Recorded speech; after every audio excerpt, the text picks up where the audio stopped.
नाम जय श्री चक्रधर। ईश्वर ज्ञान चैनल के माध्यम से हम अनेक उपक्रमों की शुरुआत कर रहे हैं। उसमें से ही ये एक उपक्रम है। इस दैनिक विधि के माध्यम से हम सभी वासनिकों को, नामधारकों को एक ज्ञान अवगत कराना चाहते हैं कि आज के दिन स्वामी किस जगह पे थे। इसका पूरा लेखा जोखा हमारे खोकर के जो शास्त्री है उन्होंने तैयार किया हुआ है। उसको हम हमारा महानुभाव का कैलेंडर बोलते हैं कि आज है 21 तारीख। तो आज 21 तारीख को भगवान जी कहाँ पे थे, कौन से स्थान पे भगवान जी थे उस समय पे, तो उसका आज मैं आपको कुछ जानकारी बताना चाहता हूँ। आज 21 तारीख है। आज भगवान जी जोगेश्वरी में थे। जो जोगेश्वरी है पैठन के समीप औरंगाबाद जिले में। वहां पर एक वचन आया है उस स्थान का कि भगवान जी वहां पर रहते हैं। उमाईसा और अवडल भट्ट नाम के दो भक्तजन भगवान के साथ थे। वो महादेव का जो वहां पे लिंग था उस मंदिर में वो सोए हुए थे।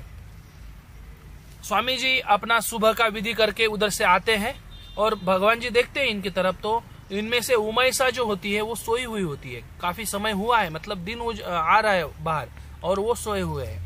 तो स्वामी जी उनको देखते हैं, अवडल भट्ट उठ जाते हैं और उसको बोलते हैं, अरे उठ उठ, भगवान जी आए, तू उठ जा जल्दी, इतना देर क्यों सो रही है।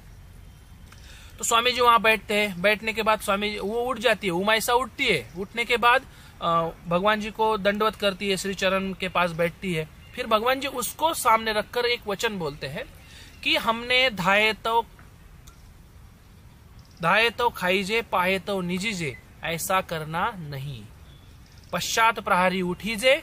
वो जो काल है ये सारस्वत काल है। उस समय पे देवता हृदय में आती है। मतलब ईश्वर का और हमारा संपर्क जल्दी होने वाला काल कौन सा है, तो ये सारस्वत काल है। मतलब सुबह 3 बजे से लेकर 6 बजे का समय जो है, उस समय में हर व्यक्ति ने, हर जीव ने जागना जरूरी है। अपने इष्ट देव का स्मरण करना बहुत आवश्यक है। उस समय पर भगवान जी भी अपना चिंतन करते हैं।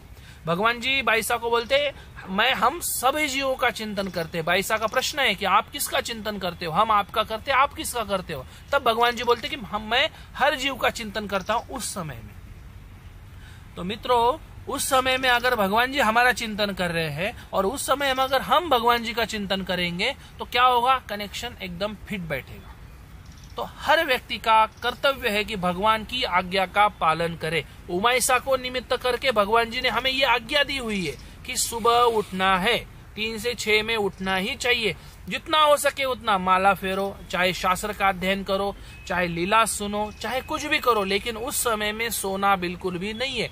अब नींद आने के लिए क्या करना नींद न आने के लिए क्या करना पड़ेगा, तो रात को खाना कम करना पड़ेगा। अब रात को खाना कम करने से क्या होगा, नींद नहीं आएगी, सुबह जल्दी उठा जाएगा। 2 फायदे हैं, एक तो शरीर भी स्वस्थ रहेगा, धर्म का आचरण भी होगा। सभी तरफ से ये जो विधि है, ये सभी तरफ से अगर हम सभी दृष्टिकोण से अगर देखें तो हमारे लिए ये लाभदायक ही है।